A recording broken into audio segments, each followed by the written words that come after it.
ইতু মিয়াজি ডুয়েটের নিয়োগ পেলেন একজন লেকচার হিসাবে, বাট ডুয়েটের স্টুডেন্টরা এটা মেনে নিতে পারছে না। কারণ ইতু মিয়াজি এককালীন সময়ে সে টিকটক করতো বিভিন্ন অঙ্গভঙ্গিতে। বাট ইতু মিয়াজি ডুয়েটের মতো একটা ইউনিভার্সিটিতে লেকচার হিসাবে চান্স পেল।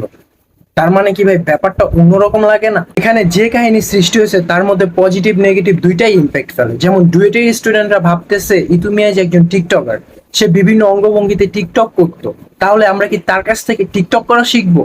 সে কোনোভাবেই ডুয়েটের লেকচারার হতে পারে না। আর অন্যদিকে বেশ কিছু পাবলিক বলতেছে সে এককালীন সময় টিকটক করতো, কিন্তু এখন তো আর করে না। সে বর্তমানে ফুললি চেঞ্জ, তার মধ্যে একটা পরিবর্তন লক্ষ্য করা যায়। সে তার যোগ্যতায় ডুয়েটের মতো একটা ইউনিভার্সিটিতে একজন লেকচারার পদে নিয়োগ পেলেন। তাহলে বোঝা যাচ্ছে পজিটিভ আর নেগেটিভ দুইটাই আছে। তাহলে আমার কথা হচ্ছে, মানুষ পাস্টে কি করছে না করছে এই দিকে আমরা না তাকাইয়া সে বর্তমানে কি করতেছে আমরা সেই দিকে ফোকাস করি। কারণ মানুষ